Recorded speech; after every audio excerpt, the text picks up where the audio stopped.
Before we get into the show and introduce today's guest, I would just like to thank United Medical Credit for being sponsors of this podcast and of the business of dentistry.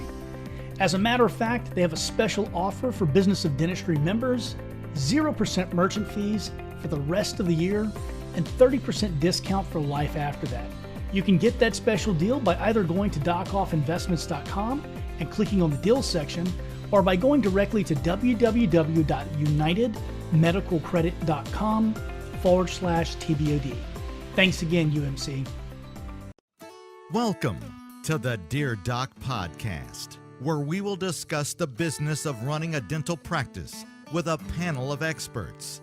Now, your host, Dr. Christopher Hoffpower.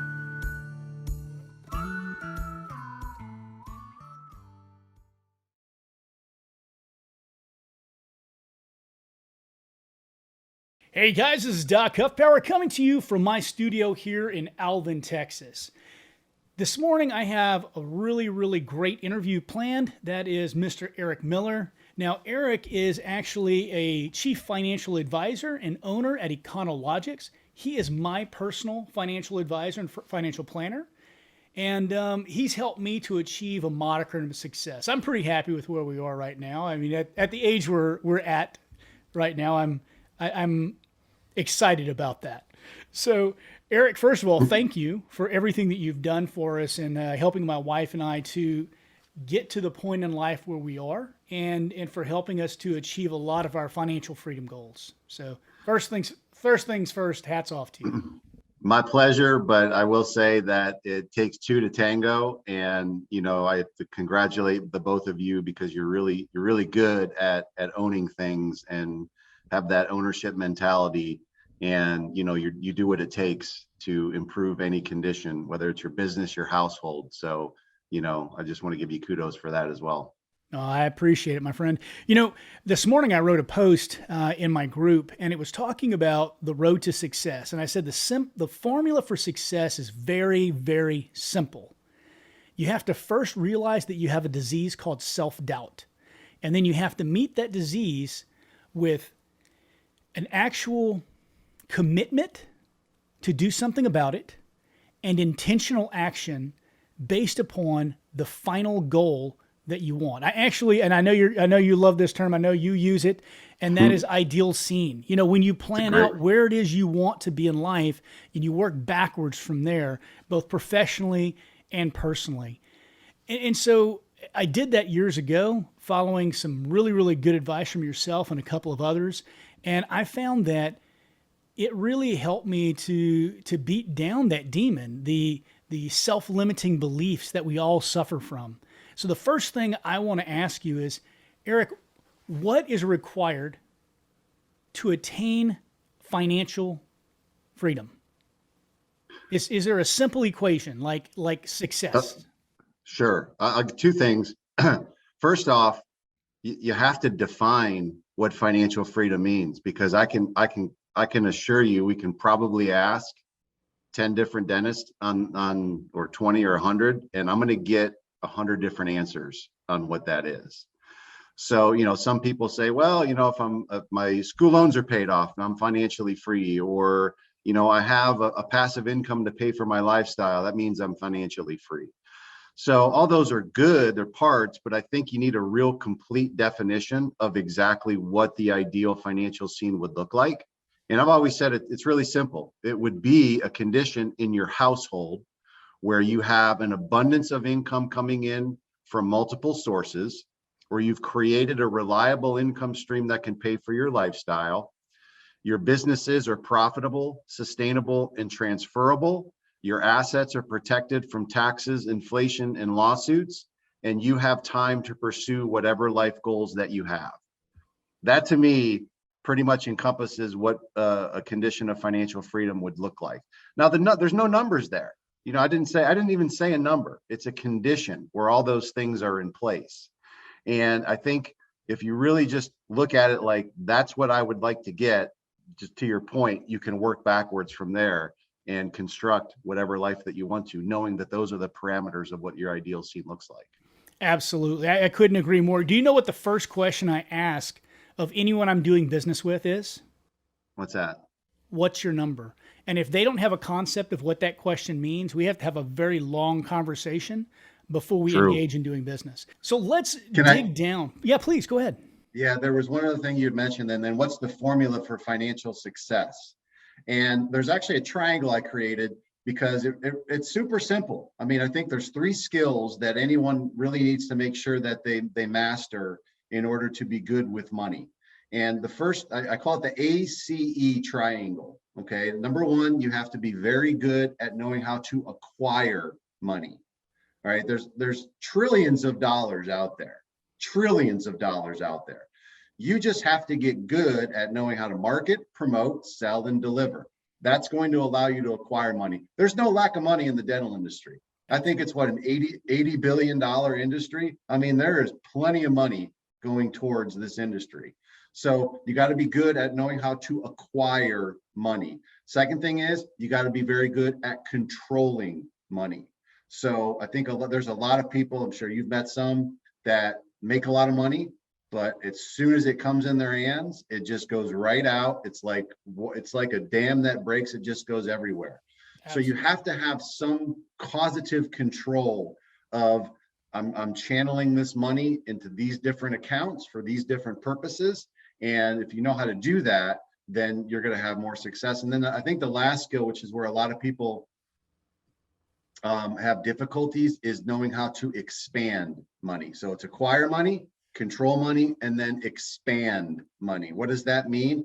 It means that I'm putting a majority of my money in places that's going to create me more assets, income, net worth, things like that. Okay. Now look, I mean, we all want to have fun. I mean, you like to buy stuff. I like to buy stuff, and some of that stuff doesn't always appreciate in value, but I think that, the majority of the money that you have, as long as it's being allocated to the things that are going to create more value, that's going to increase your net worth, that's going to create income and cash flow for you, that's expanding your money. And if you can master those three skills, I don't think you're going to have any problems with finances. You shouldn't. Absolutely. I'll tell you what, it's so funny to me. One of the things that I teach whenever we do consulting for other dentists is that there is no secret sauce. Success is simple in everything. It's consistency. It's dedication to doing the thing you said you're going to do, actually coming to an agreement with yourself. And it's also intention. You have to actually plan to get where you're going to go. You don't take a journey in a sailboat across the ocean without doing some serious mapping and every now and then checking your coordinates to make sure you're still on the right path. And that's exactly what that ideal scene is about, folks. It is your map to success. You could hear exactly what Eric just told you if you read a little book called The Richest Man in Babylon. I mean, it was point for point exactly what was in that book. And you know what? It's worked since prehistoric times. Acquire Still money. Works. Don't spend the money you acquire. Put a specific portion of that away and make it work for you. Yeah. It's very, very simple. It's just right now there's so much financial information that's inundated. And, one thing I like to say is that, not all financial information out there is the same for everyone. Everyone's at different levels. And you can't just look at the information that you see from gurus out there and just apply that to your life. This is why we work with just, practice owners and dentists, because the financial advice that they should be receiving should be totally different than someone that's just a rank and file. It's just different. And it's hard to explain until you actually see, what that advice would look like, and, it's how it's going to affect your life. But I think that's something that is unfortunately neglected in the industry. Everyone just kind of thinks that they just need to follow the same advice as everybody else. I absolutely could not agree more. So, hey guys, listen, we are live here for a reason. I asked Eric to come on, and if you have a question, he will do his best to answer your question specifically. Please do remember that financial advice is given with some knowledge of where your financial position is. And so if you're not willing to say specific numbers, it's very unlikely that he can give you tailored advice, but he can give you some good general advice. So please be understanding of that. If you have questions, go ahead and drop them in the comments section below. So Eric, let's talk a little bit about your simple equation. 3 steps, right? Yep. Acquire the money, don't spend the money, and make the money work for you. And so right now, these guys out there as dentists, we are members of the country club. You know, the 8 total years or 10 total years for some of us, some more if you're in a specialty, that we go to school to become a dentist. That is your dues to the country club. And you get to be a member for the rest of your life, barring some horrible, occurrence. That is your key to step number 1, acquire the money. You are in a profession that we make a good amount of money. What are you going to make it do for you, though? I tell people all the time, dentistry won't get you rich, but it will get your foot in the door to be able to have the opportunities that will make you rich. For sure. Yeah. I mean, making an income is not going to get you wealthy. All right. I mean, it'll allow you to make money. But again, look, I mean, money isn't wealth. Money isn't wealth. I think people have a misunderstanding of that. They think, hey, if I just have a bunch of money, I'm wealthy. That's not the case. My best example is this: if we're stranded on a desert island and we have $1 billion sitting there, are we rich? Absolutely. Not really, because money is just is a tool. Wealth is that you've accumulated things and are doing things that are creating production. That's the means of production. That's real wealth. So, that's where it gets into, how are you spending your money? What are you putting your money into? What are you investing your money into? And is it creating things that are going to, create more wealth and income for the benefit of your household? And, that kind of gets into, whether or not you should own a business or you should stay a practitioner. There's an argument there, I think. But that's a really, really great discussion that I definitely want to have with you today while we have you. Because, one of the things that people look at is, the cost benefit analysis of going into this, which basically everyone should be doing if you're not. So you look at it, and currently to get out of dental school and begin practicing, you're looking at about $500,000 worth of debt as a new grad. And so if I'm not mistaken, you can't write that debt off on your taxes. In fact, they charge you more if you pay it off early. So let's see here. $5,000 a month times 12 months in a year is $60,000. Assuming you're making enough to pay that debt, you're going to be making at least $150,000, which puts you in the 23% tax bracket, something like that. And so, by the time you're done with your Medicaid, Medicare, FICO, whatever else you've got going on, you've got to make about $150,000 a year just to break even, with the extra 30% on top of that, right? It's $90,000 just to pay the bill. So if you're not making at least $150,000, and most dentists in the United States, I believe 2 years ago it was $148,000 a year was the average, and this year was $168,000 wow. is the average. But with a 9x key on inflation over the past 6 months? Yeah. Is that even keeping up? Is that even breaking even? So then you're looking at a practice, and your practice is going to cost you between $500,000 and $1.5 million to build out. So how much money do you have to have flowing into that machine just to lubricate it and keep it running? And the answer is a lot. So even more than normal, now going forward with the increase in inflation and the decrease in reimbursements and the increase in your your cost of goods sold, you've got to be a good business manager, and you've got to be a good husband of your money. And I use that in the old sense of growing your money and raising it, to produce. You got to be a good steward of money, that's for sure. And I like that. That's a good analogy right there. But you're right. They don't teach dentists how to be good owners and good executives in dental school. I don't think they do. I don't think that's part of the curriculum at all. But yeah, that is the skill that's going to provide you the highest compensation in your life. Because look, even as a practicing dentist that's producing $150,000 a year, if you can really understand how to be a good owner and what that mentality is like and what your responsibilities are as being a good owner, and you can learn how to be a good executive, your compensation is always going to be higher by understanding those roles than the practitioner role. And that's a missing piece, because a lot of people just don't think about that. They're like, well, I didn't learn about that. Where do I learn about that? How do I learn about that? And it's a tough skill to learn. It is. And I'll tell you, I think another contributing factor here, two things actually, and some people are not going to like what I have to say about this. The first one is that for some reason, we as a society have gotten to a point where we demonize wealth and the acquisition of wealth as being a thing that is wrong, or being a thing that is evil or bad somehow.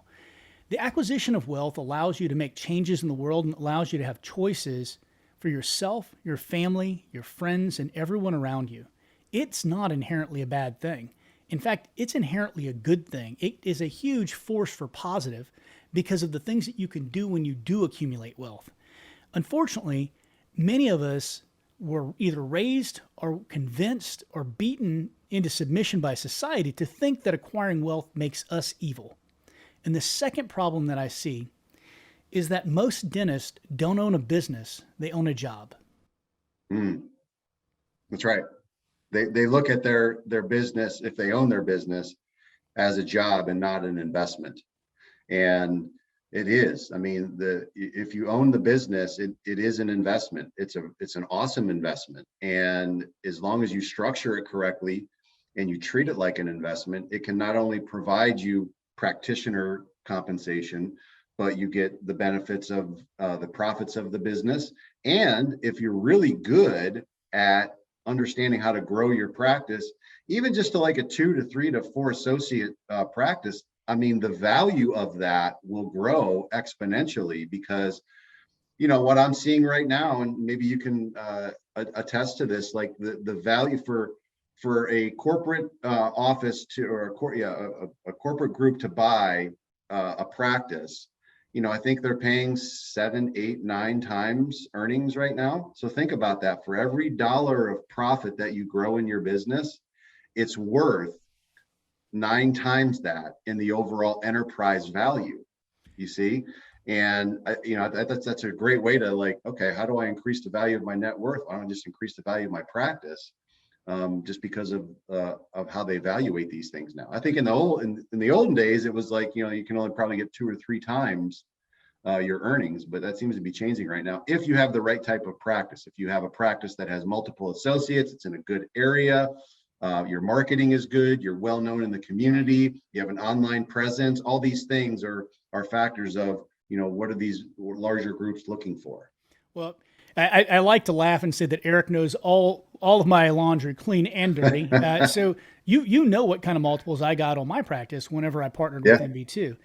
And Dr. V, the guy who is the primary there, he said something to me one day, and man, it just stuck. He said a lot of doctors will go in, they want to be loved by their staff, and so they're going to go to Starbucks, they're going to spend $3 on coffee for 10 staff members. That's $30 a day. Times 5 days a week is $150 a week. Times 52 weeks in a year is $7,800. Times 9 for a multiple, that's $70,200. By not keeping your eye on the ball, by not looking at those little costs, by not being a good steward of your money, and thinking about rule number 2, which is keep your money, and then rule number 3, make it work for you, you cost yourself in one fell swoop $70,000. And that is twice what the average family makes in a year in the United States. For sure. I'll even go one more on you. I think the biggest expense that most dental practices have, they don't even know what that actually is. Because if I ask them, I go, what's your biggest expense that you have? I think I'll get these answers. Number 1, cost of goods sold. Number 2, staff wages is a big expense as well. Maybe the debt service on the building or the acquisition. And I'm like, you're wrong on all three of those. Right. The biggest expense that you have is money that you should be making and you're not. Absolutely. And that goes to Which is why everyone should drop insurance. Do what I did. Some of you can't do that, but if you can, do it.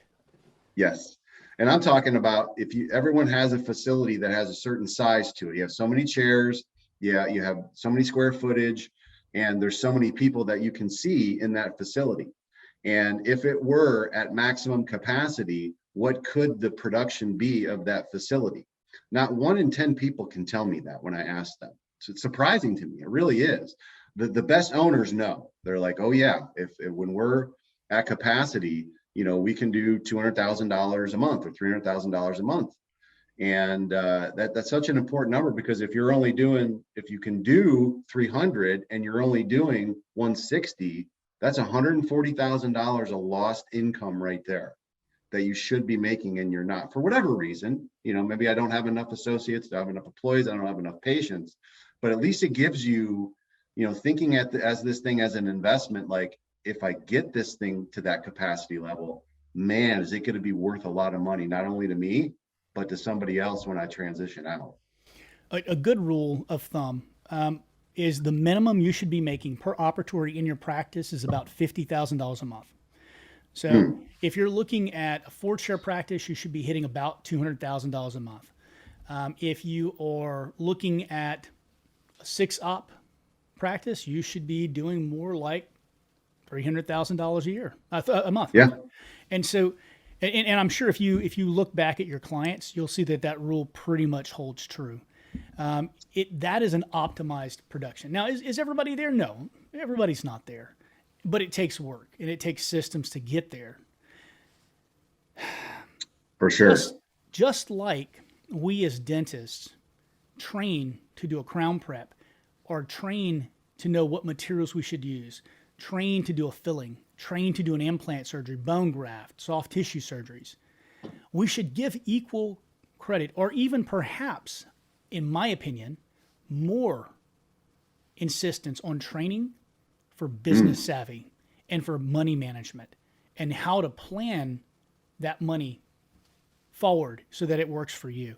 And you actually, it's funny, before we got on here, I'm not even sure if we were live at that point. You asked me about the dojo and how it was doing. And so I kind of put you off on that. In the last 2 months, we were finally cash flowing, which is great. Having started in the pandemic and having to shut everything down, it was a lot of money sitting on the shelf. I don't like warehousing money, right? I don't like having something that sits on the shelf that's not doing anything. So we actually are finally cash flowing. Things are going really, really well with that. But it's one of the examples of what I did personally to ensure that my money was working for me. And Eric, you have more knowledge about my business dealings than probably anyone else except for my wife. you know how many pots I've got my fingers in. So do you find that your most successful clients are more entrepreneurial like that? Or do you find that even people who are relatively not adventurous, let's say, whenever it comes to business, can they achieve great financial gains as well if they follow that simple formula?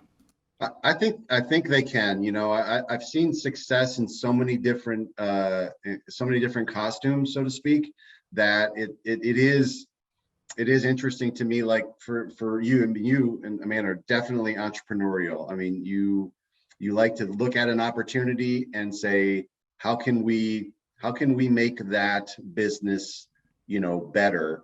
But it's always for the benefit of the household. It's always for something it's always for something fairly purposeful.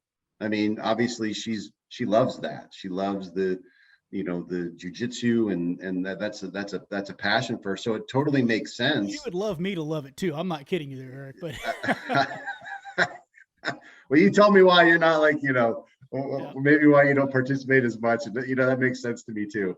But it's something that I think you love. And then of course, what you're doing right now with the podcasts and all the other endeavors that you're doing, but you have a genuine interest and joy for this kind of thing. Absolutely. And I think that obviously helps. because you put a lot of care and attention into these things. And and that's great, and it works for you. It really does work for you.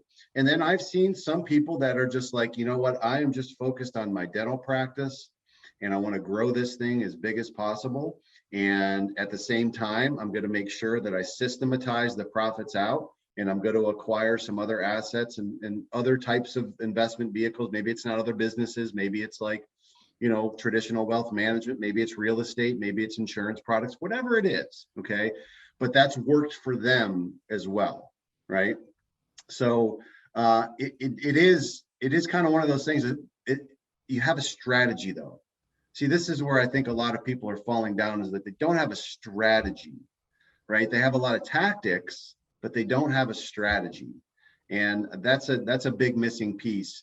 Because if you don't have a strategy, it allows your attention to get taken away, and or outside influences can kind of like knock you off of what you're trying to accomplish because you don't have a strategy in place. I get that all the time. People, I mean, they always ask me, so, should I invest in the stock market, or should I just do real estate, or, what about this other thing? And I'm like, that you don't have, I'm not going to give you advice on that. You don't have a strategy in place first. Right. Because all those things, I don't think there's not an investment out there, aside for someone trying to intentionally defraud you, that I think as long as you treat it and understand how it works, and you are applying it correctly to your household and how it should work, that you can't have a positive outcome. But they all have very different characteristics. They all provide very different things. And you just have to understand, where does it fit in my overall strategy? And I think that's something that people should put more attention on. I absolutely agree, which is exactly why I tell them they need to write their ideal scene, because that's where your strategy comes from. It's your playbook, your action items are reverse engineering the where do I want to be with the where am I now? And you can't do that unless you actually detail it. Besides the fact, when you detail it and you tape it under your desk, you tape it to your bathroom mirror, and you put it out as a Facebook post for your 5,000 closest friends, it gives you a level of commitment to that goal that is a very public commitment, which helps you to self-assess and self-police and make sure that you follow through on your stated goal. Who wants to be a liar in front of their 5,000 closest friends? Who wants to be a failure in front of their 5,000 closest friends?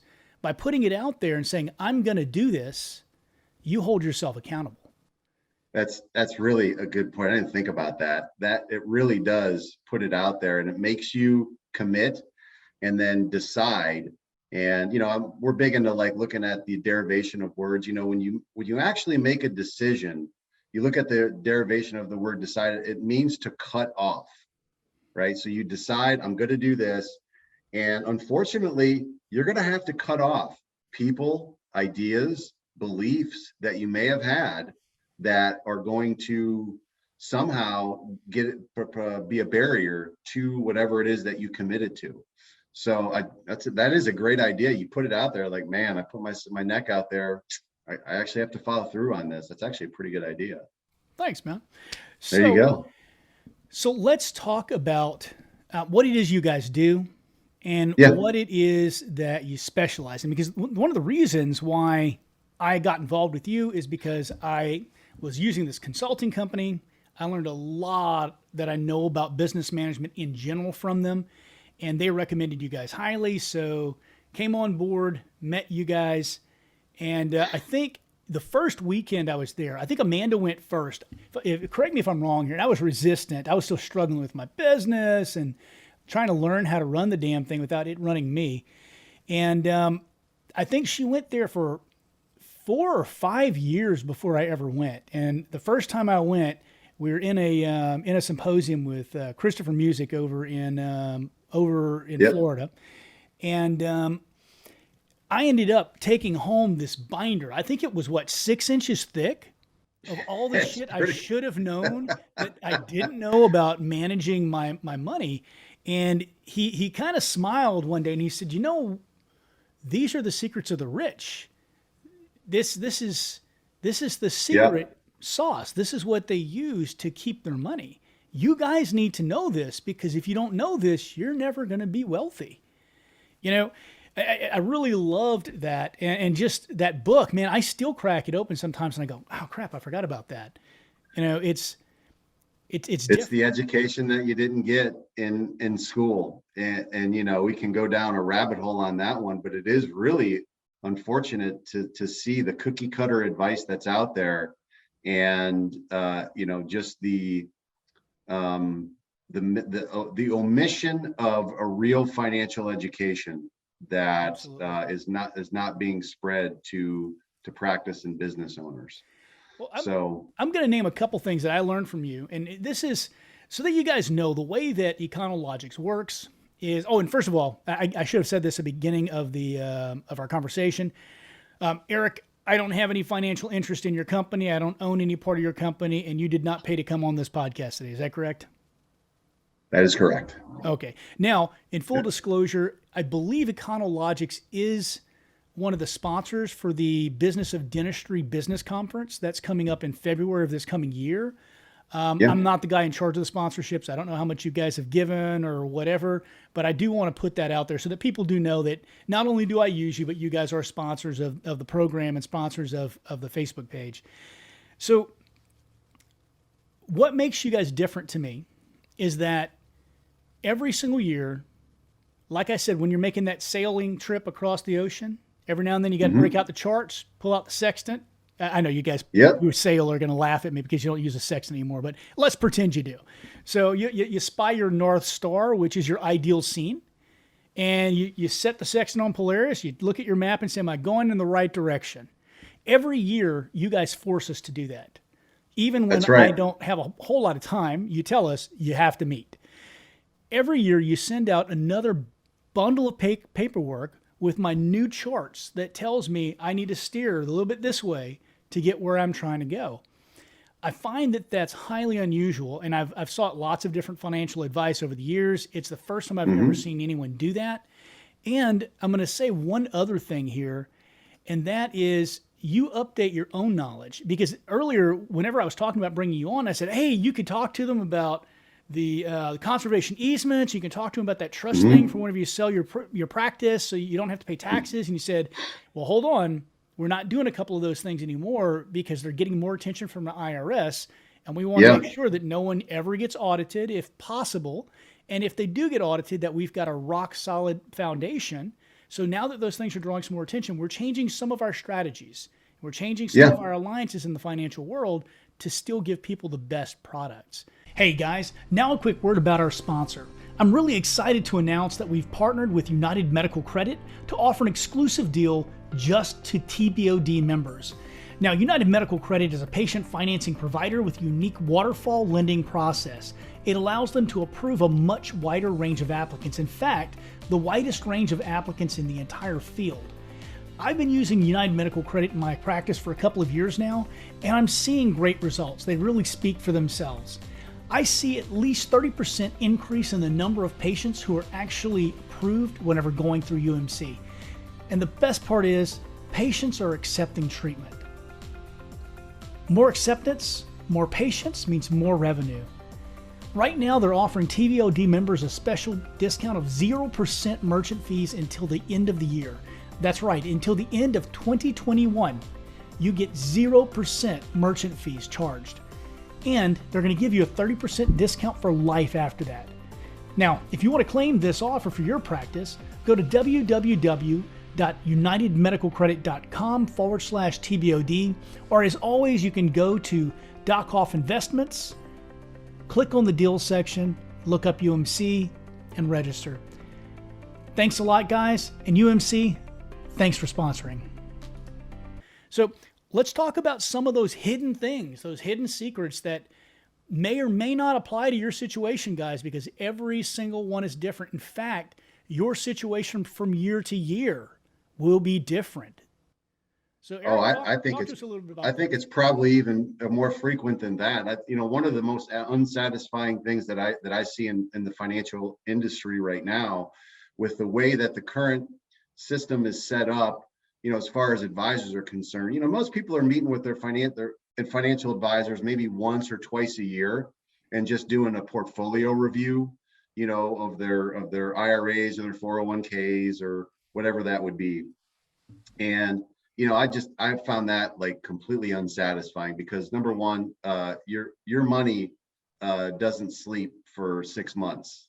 It's constantly in motion. Things are always going on, and I never wanted to have that kind of relationship with our clients. Number two is that the most advisors are pay very little to zero attention on the business and understanding the practice and how to treat it like an investment and how to better utilize it for the benefit of the household, and making sure that owner is operating on the right financial targets. Because quite frankly, most people are simply underestimating how much they need in income, assets, and resources to really live a life of being stress-free of money. So we put a really big emphasis on frequent calls, making sure that we go over programs as part of our plan. And to your point, I don't know how you can measure if you don't have statistics. So, and again, in our industry, what are the prevalent financial statistics are just, hey, how did my stocks do or my bonds do? Or what's my overall net worth? It's like a game of pin the tail on the donkey. People with Yes. blindfolds on, randomly stabbing around trying to hit a target. It Yeah. doesn't make any sense. So, we have like 17 different financial metrics that we look at, from your effective tax rate to your asset protection ratio to your estate plan, all these things. And I know why advisors don't go over that with people, because they don't get paid on those things. Right. So, but that's just the way their model is set up. And I'm just like, okay, so just set up a different model where you can actually get paid for helping people with these things. And that's probably another discussion, but that's just part of how we work. We definitely do a lot with the practice and making sure that the practice is benefiting the household, that systems are set up so that profit is channeling to the household, so that you are building other income sources, so that you are getting out of debt personally, so that you are protecting your assets and all these other things that we measure. And then, if there's, I don't necessarily like to pay taxes. I don't think most dentists do. So we need to find I don't other know anybody who's advanced. not a dentist who does either. I mean, I you have know. to hate yourself a whole lot for that. And there's a lot of advanced tax strategies out there that, quite frankly, most accountants are just scared to death to even approach. And yet, I look at it, it says, well, it's still in the tax code. So as long as it's done correctly and structured properly, Well, and then why let's can't you do address it? the 800-pound gorilla in the room. There's a reason it's still Yeah, in the tax code, and that is because senators go to Washington to become rich. They don't go into Washington to make your life better. They go for in and they sure. make rules that apply to themselves to let them keep their money. And they're obscure rules that are tugged in on the backside of a pork bill. You will never know the tax code as well as someone who makes it their life work to study. And you'll never know what you can and can't do until you seek advice. And the funny thing is, they make all these things that you had mentioned, some of these advanced tax strategies. They will put news reports out and all these things to scare the living daylights out of QSBS? people. And accountants, right? And accountants see, oh, the IRS is coming down hard on these things, and they're gonna, and then 6 months later, 12 months later, not a peep. You hear like, oh, you know what? They said they were going after it. And I guess my conspiratorial mind is, if you really looked at what most of these senators and congressmen are doing, they're doing these advanced tax strategies, Absolutely. because they know what they are. So they have a lot of special interest in making sure that the laws stand up so they can continue to utilize these things. That's Absolutely. And just at my this point, the IRS is so understaffed that they're so far behind in their auditing that eventually it's going to get to the point where they simply can't audit anymore just because of the time that's gone by. yeah. Unless you have committed some egregious acts, you're probably not going to be targeted. You know, Yeah.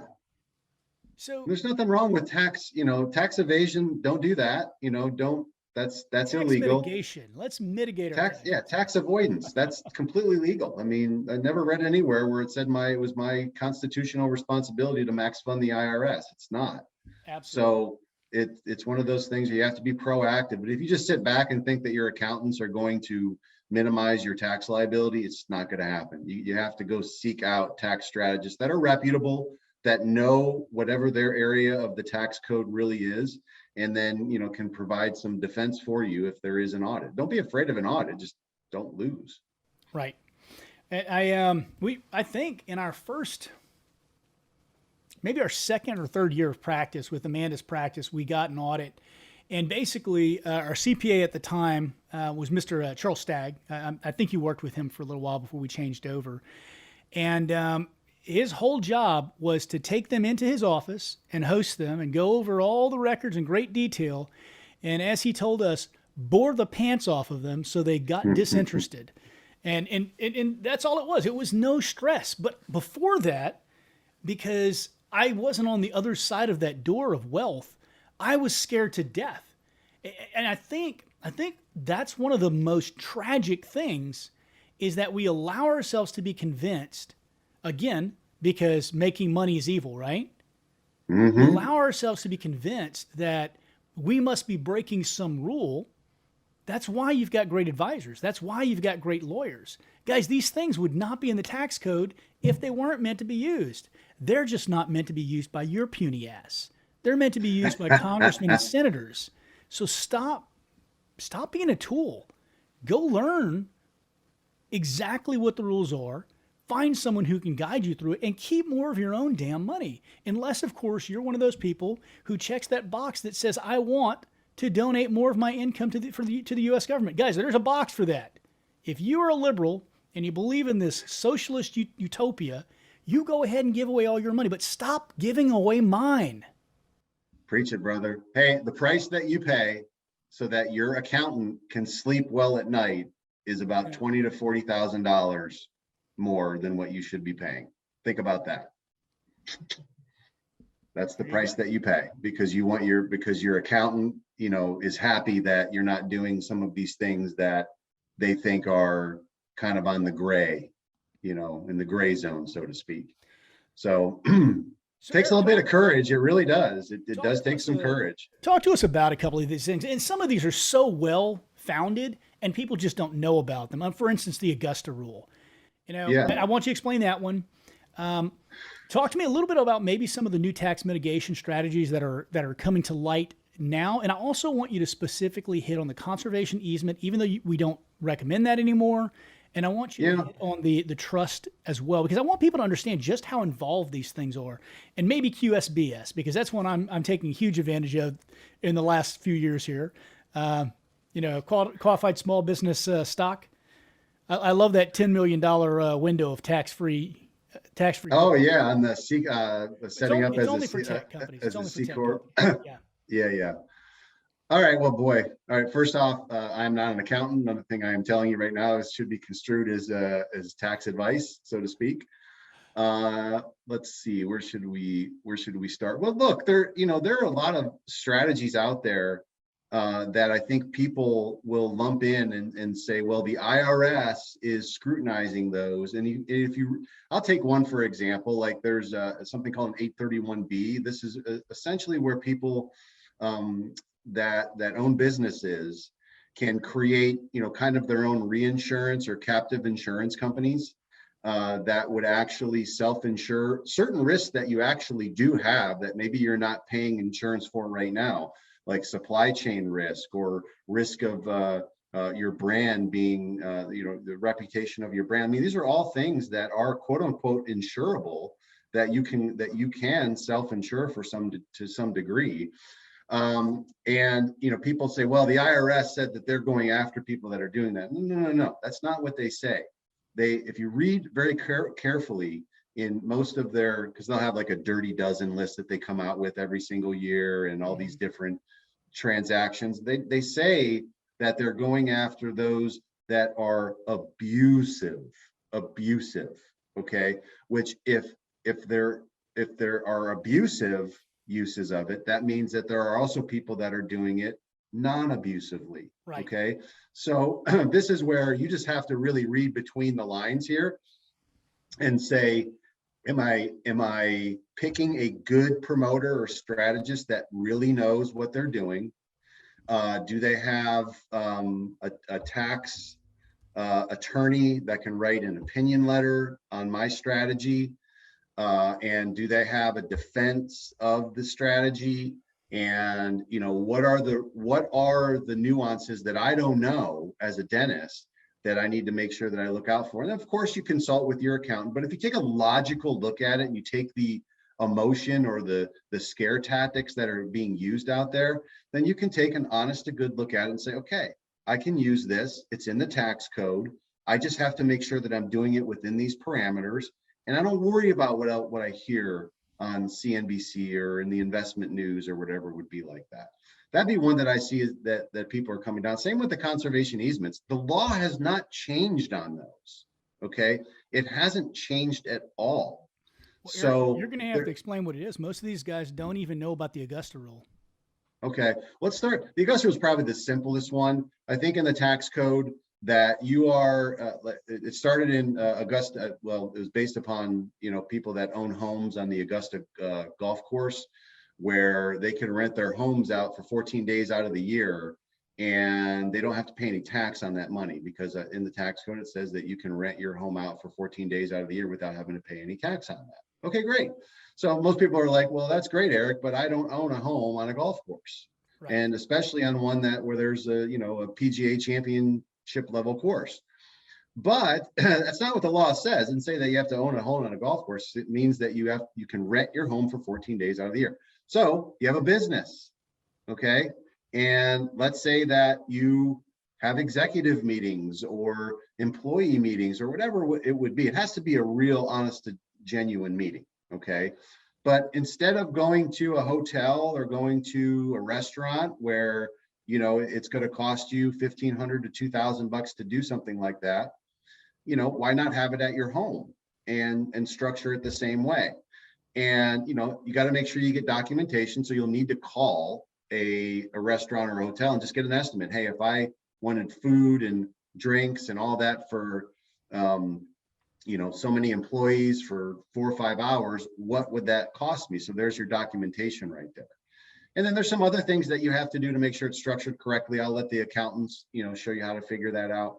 But why not take advantage of that? Let's say it's $1,000 for 14 days. That's $14,000 you can use as I mean, it's not huge, but it's not insignificant that's not either. Above the line, that's not below the line. Hugely powerful statements that if you're looking at your finance, you should pay attention to. This is not on the page. This is, you don't have to pay taxes for it. That's a beautiful thing, guys. So that's just one thing. And yeah, but again, it's like, these are just things that the first thing accountants say, well, you can't do that. And you're just like, well, show me why. You got to be like, you really got to hold your accountants accountable for statements that they make.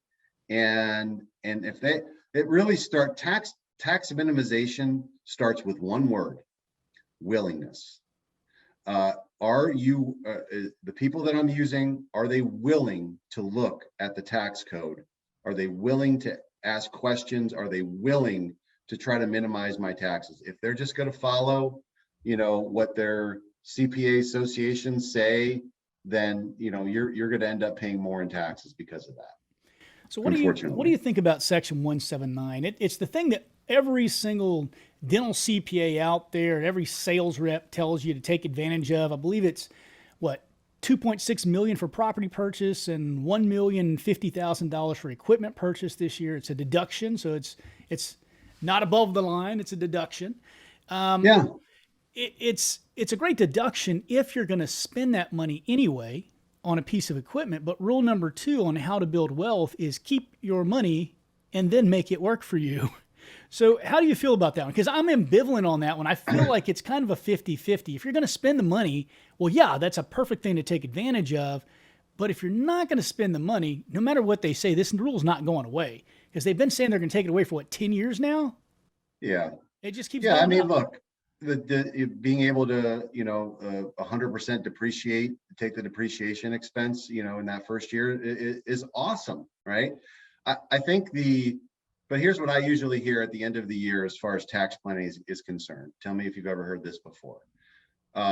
Okay, you're going to have a huge tax bill. You can do one of two things. You can, buy a bunch of equipment that you may or may not need, or a bunch of stuff, or throw all your money into a retirement plan, and that's your tax strategy. And to me, that's just lazy tax planning. Well, that's reactionary tax planning. And that's the problem. That's right. Is that most people are tax filers. They're not tax strategists. And that's what sets you guys apart. Yes. So in that case, we've used Section 179. I think a lot of your dentists have probably used it, but it has to be done with a lot of other strategies as well. And if I'm going to buy something, I also want to make sure that it's going to provide, more value to my practice for doing so. Another one would be like most people have buildings, and they haven't done like a cost segregation study on their building. Right. And that's Talk another one where you about that. When I covered that a few weeks ago, and a lot of people seemed really, really confused about it. And maybe it's because I did a poor job of explaining it. Talk to us a little bit about that. No, when you buy like a building, then there's generally a straight line depreciation schedule for around 39 years where you take a depreciation expense, and you probably see it somewhere in your tax returns. Okay. So most people, not knowing that you can you can accelerate the depreciation, will just take the depreciation expense every year for 39 years or until whenever they sell the building. Okay, great. That's fine. But a building is not just made up it's not just one big blob. You have floors, you have, ceilings, windows, all these things that you can actually have different depreciation schedules to them. So what you would need to do is you need to bring an engineer or some kind of a firm in there that would evaluate the building and try to accelerate the depreciation schedule on certain aspects of the building. I mean, I'm saying it very, very high level. All right. So what is the benefit of that? You're taking the same amount of depreciation that you would if you just spread it over 39 years, but you're getting it quicker. And there's the time value of money. I'd rather, especially if you have years in which you have a lot of income, that I want to use that tax break because of the time value of money. I don't want to spread it over a 39-year period. I want to get as much as fast as I can so that I can lower my overall tax bill by doing that. So it costs money to do it. It's going to cost, $5, $6, $8, $10,000 to have someone come in there. It probably isn't as advantageous for buildings that you've owned for under 10 years. I think that's kind of the sweet spot, at least that I've heard. Again, you need to bring someone in that can actually do it. But it's an awesome tax benefit. And there's so many buildings out there that practice owners are owning that have not taken advantage of that it just kind of blows my mind. And maybe it's just time. Maybe they don't know who to go to. Maybe they're not sure, what the benefit's going to be. It doesn't take much. I mean, it really doesn't. You can get an analysis of a projection of what it's going to save you in taxes. Here's what the cost of bringing the engineer or the group in to do the study, and, do a cost benefit analysis. But it is a great way to minimize your taxes. That's how all these guys that, I know I'm kind of rambling, sorry. That's okay. But, a lot of these, this is a tax strategy for a lot of wealthy people that I know. What they'll do is they have a lot of income coming in from one of their businesses. They'll go buy a piece of real estate, like a storage complex or a building or a apartment complex, and they'll do a cost segregation, take all that depreciation deduction and apply it to their income from their business. And that's their tax strategy, which is, hey man, that's awesome. It works. So, you ask what the wealthy do, that's what they do. Well, and the nice thing is then you're in a completely different tax consideration because you're receiving rental incomes from these buildings that you've purchased, right? Correct. And so you're really creating a diversionary tactic where you take an income, you turn it into property that's a production facility for more money, yep, but is taxed differently than the income initially was going to be, and then writing off the income because of it. I mean, it's exactly. brilliant. You can almost get even the income from the rent. If you did the cost segregation, it would almost be completely tax tax-free income because of the depreciation cost that you got would more than offset that. And so I want to talk about a really big, egregious, but wonderful kind of a thing. We'll look at QSBS another day because that one's just fascinating to me. And honestly, Yeah. I don't know what Congress is going to decide. I think Elon Musk has made a big enough deal about it that it's going to come a moment of truth where they either go, okay, we were wrong, or they're going to try to teach him a lesson. And it's going to be interesting to see. You know, when you screw with the world's richest man's money, interesting things happen. I think I just saw that he's going to pay more tax than anybody has ever paid in the history of this year, because I think he sold some shares of stock. He's going Yeah, to but pay he like also 15 billion in converted those and tax. accelerated some of his dividend earnings. Yeah, And so he's actually doubling down on the number of shares he owns while selling the other shares, paying the taxes on it. It's the man's brilliant. So he is really brilliant. so here's one I want to cover because I thought it was fascinating, and it to me tells me just how much I didn't know about the income tax system and capital gains specifically. Yeah, And you know where I'm going with this one. I want to talk about the taking your business, selling your business, putting the profits into a trust, insuring the money, using the insurance to pay for the taxes that you don't have to pay initially because you didn't technically earn the money because you took out a loan. okay. You know what I'm talking about? The cap. Well, there's a couple things out there. Okay, I'll try to explain. There are some look, capital gains. Again, this is something that you'll hear from accountants. There's nothing you can do about your capital gains. You're gonna have to pay the capital gains. And that's utter And bullshit. again, I'm like, all right. Now, the risk that you would have to take to do some of these advanced strategies, some people don't like it because of the way the structure is set up. Because again, if you look at the super, I hate calling them super wealthy because it's not like, I don't want to generalize them, but some of the strategies that they use, you know, they don't mind giving up perceived control over an asset or ownership of an asset as long as they can continue to control it and draw income from it.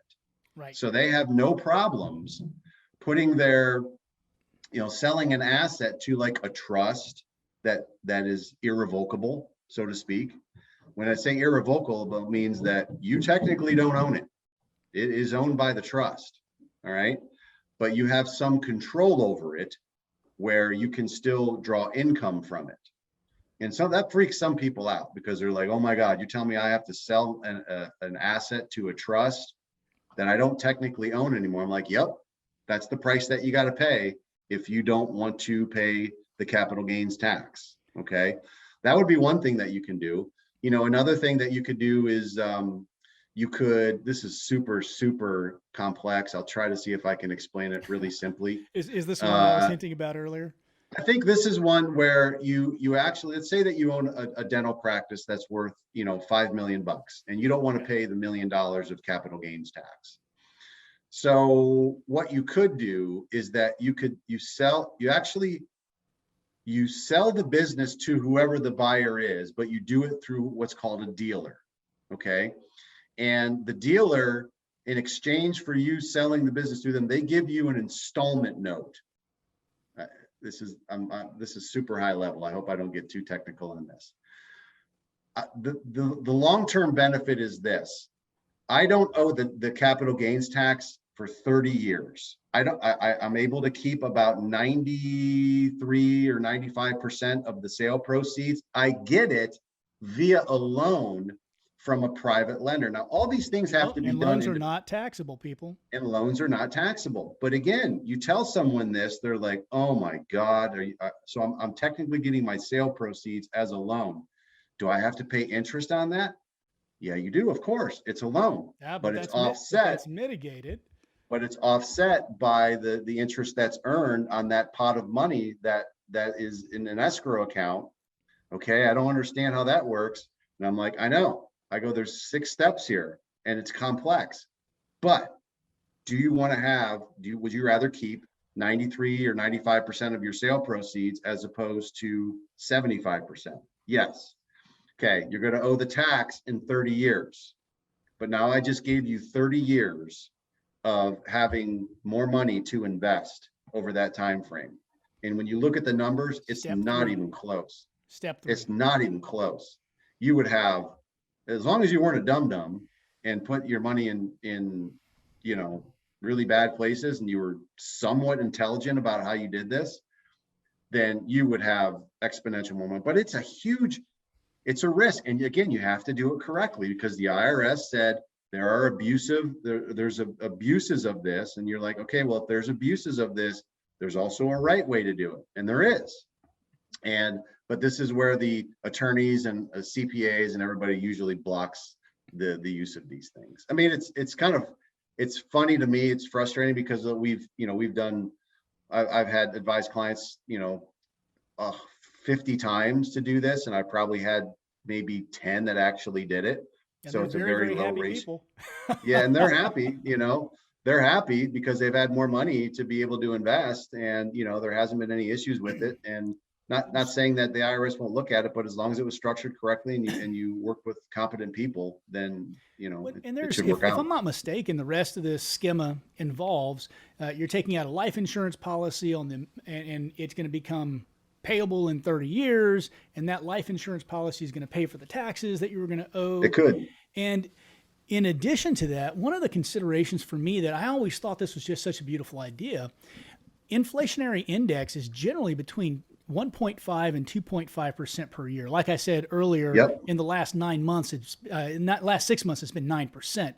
But Yep. that means to me, if it's 2% per year, let's just hit a middle number, over 30 years, that is a 60% decrease in the buying value of the money that you could have today. So that's like you got your price plus 60% and didn't have to pay taxes. It blows my mind because you do all the math on it, and it's like it makes complete sense, and people love it initially, but when you get into working with the attorneys and the CPAs and the accountants, and almost none of them, they'll poo-poo it, and then they put enough doubt in that person's mind, and then most of them just don't follow through on it. They go, no, I'll just pay the tax, and I'll be happy. I don't want the stress of the IRS on me. Absolutely. Yeah, it's just one of those things. Well, Eric, I think that we've done a pretty good job here of showing people that the tax code is about as intricate as a 1850s woven lace blanket. It's complex, man. There's so much in it, and you need a good navigator. Remember earlier I talked about getting in that sailboat and sailing across the Atlantic Ocean and making sure you meet your destination by continuing to check your navigational charts and ensuring that the place you were going is the place you intended to go. More so than that, it's always helpful to have a great navigator on board who really understands, tide and wind and can get you where you want to go in a very, very reproducible, very dependable way. And Eric, you're that guy for me, and you have been for years. I've been very successful using you guys, and I just want to share you with other people. So how can they get in touch with you if they'd like to find out more? Simple. You can go to econologics.com, and that'll direct you to our website, and it will give you plenty of resources that we have on there. There is an online assessment that we provide that gives you, it's 100 questions that we ask everyone. I don't ask for any personal financial data. It's just yes, no, or maybe. And it'll give you a graph, and it'll show you where you stand, just like you said, on your current financial scene in all these really critical areas. And, we provide a strategy session for 45 minutes to an hour for free. And, we do that just because I want to make sure that dentists know what direction that they're going, and they know what it should look like if it were in optimum shape. And we ask, it's 100 questions, so it's a lot of questions. It only takes about 15 to 20 minutes to complete. If you don't want to go through that, we have plenty of resources, downloads, charts, graphs, videos on there that give you a flavor for what we do. But I think that'd be the place that they would go. I think we actually even have a financial success guide for dentists, an actual booklet that they can download as well. So we have a lot of resources for you.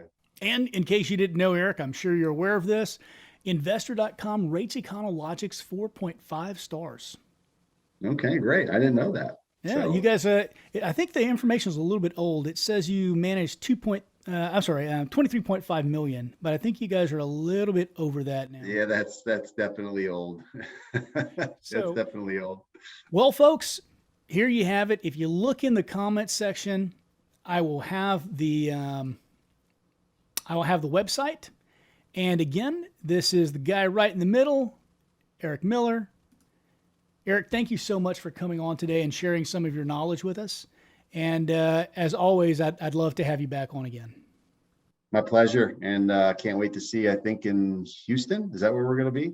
Oh, absolutely. Guys, if you'd like yeah. to hear Eric speak, if you'd like to know a little bit more about this and maybe even bend his ear a little bit, Eric, I don't know if you drink, but if they buy you a free drink, even if it's water, will you give them some of your secrets? Oh, for sure. Yeah, for sure.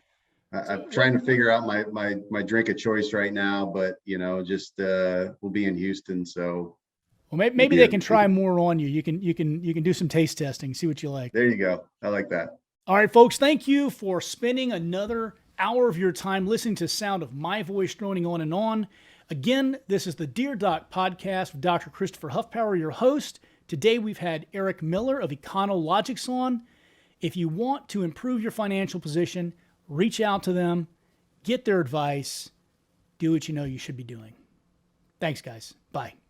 Hey, folks, before I let you go, I just wanted to make sure I thank United Medical Credit for sponsoring this CAP podcast and also the business of dentistry.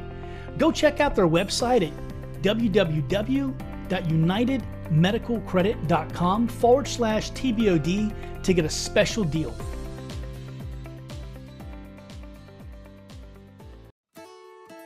Thanks for listening to the Dear Doc podcast, your source for the business and legal questions associated with your dental practice. Don't forget to subscribe to the Dear Doc podcast on all major platforms.